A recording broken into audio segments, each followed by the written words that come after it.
ప్రభు యేసుక్రీస్తు నామములో మీ అందరికీ శుభములు. సామాన్య 32వ శనివారము. మొదటి పట్టణము సొలొమోను జ్ఞాన గ్రంథము 18వ అధ్యాయము 14వ వచనము నుండి 16వ వచనం వరకు మరియు 19వ అధ్యాయము 6వ వచనము నుండి 9వ వచనం వరకు. రాత్రిలో సగభాగము శీఘ్రముగా గడిచిపోయెను. అంతయు సద్దిమణిగి ప్రశాంతముగా నుండెను. అప్పుడు సర్వశక్తిగల నీ వాక్కు స్వర్గములోని సింహాసనము మీది నుండి క్రిందికి దుమికి వినాశనముకు గురికానున్న దేశము మీద పడెను. అది ఎదిరింపనవలి కాని యోధుని వలె వచ్చెను. భయంకరమైన ఖడ్గమును చేతబట్టి దృఢమైన నీ ఆజ్ఞను అమలుపరచుచు దేశమునంతటిని మృత్యుమయము గావించుచు కాళ్ళు నేల మీద మోపి శిరస్సు ఆకాశమునంటున్నట్లుగా నిలుచుండెను. నీ ఆజ్ఞపై ప్రకృతి మార్పు చెంది నీ ప్రజలకు కీడు వాటిల్లకుండునట్లు చేసెను. వారు తమ శిబిరము మీద మేఘము క్రమ్మియుండుట గాంచిరి. పూర్వము జలము ఆవరించి ఉన్న చోట ఇప్పుడు పొడి నేల కనిపించెను.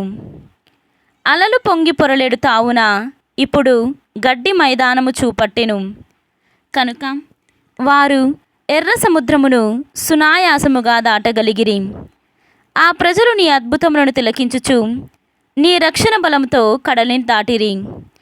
వారు మేతకు పోవు గుర్రము వలె గంతులు వేయుచూ పోయిరి. గొర్రె పిల్లల వలె దుముకుచూ పోయిరి.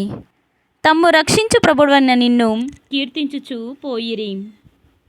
ఇది ప్రభువు వాక్కు. సర్వేశ్వరునికి వందనములు. ఈనాటి సువిశేషము పునీత లూకా గారు వ్రాసిన సువిశేషము 18వ అధ్యాయము 1వ వచనము నుండి 8వ వచనము వరకు. వారు నిరుత్సాహపడకుండుటకు ఎల్లప్పుడూ ప్రార్థన చేయవలెనని యేసు వారికి ఒక ఉపమానమును ఇట్లు చెప్పెను. ఒకానొక పట్టణమున న్యాయాధిపతి ఒకడు కలడు. అతడు దేవుడనిన భయపడుడు, మానవులను లక్ష్యపెట్టడు. అచ్చట ఒక వితంతువు ఉండెను.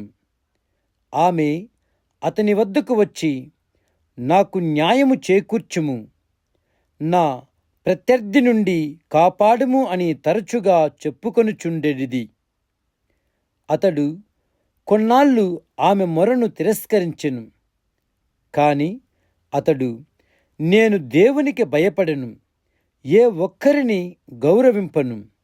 అయినను ఈ విధవరాలు నన్ను విసిగించుచున్నందున ఈమె పదే పదే వచ్చి నన్ను బాధ పెట్టకుండుటకై ఆమెకు న్యాయము చేకూర్చెదను అని తలంచెను.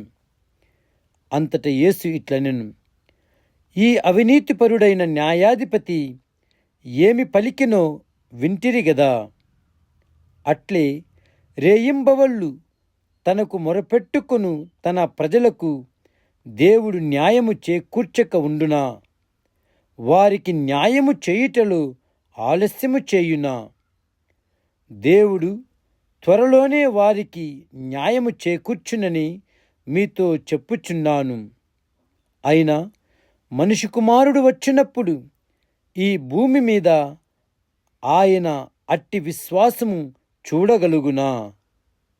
ఇది క్రీస్తు సువిశేషము. క్రీస్తువా మీకు స్తుతి కలుగునుగాక.